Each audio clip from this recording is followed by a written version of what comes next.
This is the story of building community in Memphis, Tennessee. For over 20 years, the 1.5 million square foot abandoned Sears distribution center towered over a neighborhood in Memphis. This is the story of a city coming together to build on arts, education, and healthcare to create a space for collaboration and growth. By asking, what if the people of Memphis created something new?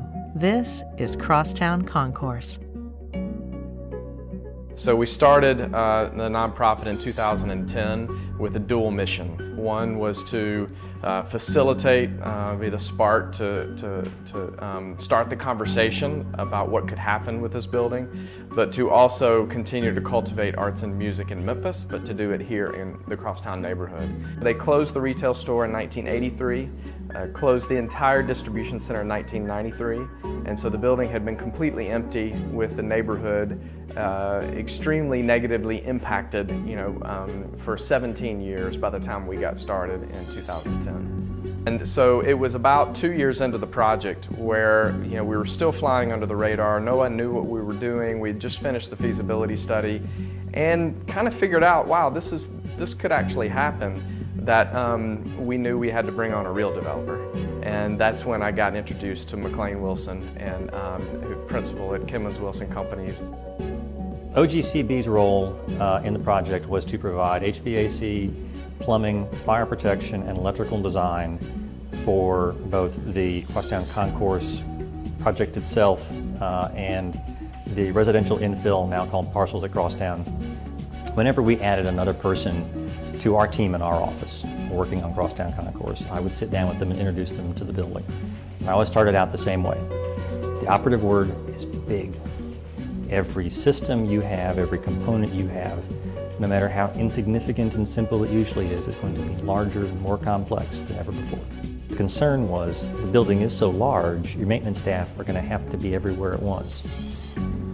And being able to pull a smartphone out or a tablet out or a laptop out, pull up the control system and quickly drill down to a piece of equipment that's almost a quarter mile away in the building.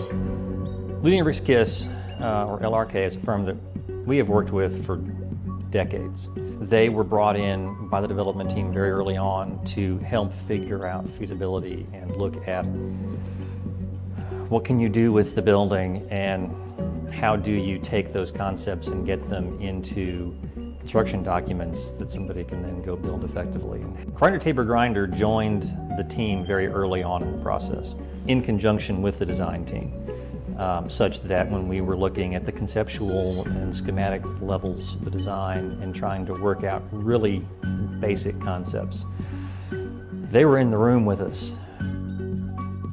We've been involved in the Crosstown project for several years during the development to help bring the vision and the concept that the developers want to bring.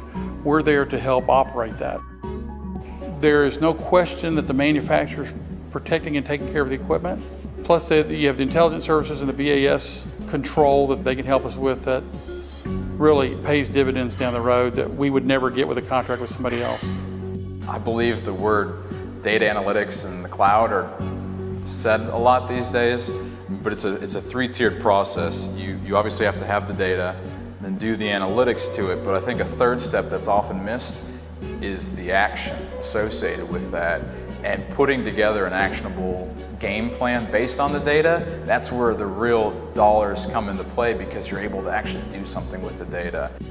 So early on for us, getting LEED certification and doing all the things that we needed to do to work towards both economic sustainability and environmental sustainability was really important. By going to high efficiency design, have essentially reduced electricity use equivalent to 67 homes and also about 230,000 trees. So that sustainability portion of it is also very prevalent in the design of the project and making sure that there's a sustainable design, but it's also financially viable, and finding that mix between the two and quantifying that, I think, is really where we help bring that perspective into play. First cost on this whole deal mechanically, just in the chiller plant, we knocked $250,000 off. As far as cost savings, it's a home run on the mechanical. We chose Trane as a partner on this project for mechanical, and understanding from our experience over many years that the expectations be fulfilled. The idea that you can go to a manufacturer, you can believe that they're going to deliver what they're going to deliver, and then they actually deliver what they deliver, and they back you up, that takes so much off of us. The project has to show value to the tenant, show value to the occupant, show value to the visitor to the building, so that the building becomes economically viable, it helps support the community, and it becomes an economic enterprise that works. I think for me, the most important impact that this project has had is a shift in the psychology of the city. And that is, this project could never happen. And it certainly could never happen with an artist and an art historian, leading the charge initially. I was told over and over again, just tear it down. It's never going to get redeveloped. And here we are 8 years later, and all of those things that I just described happening.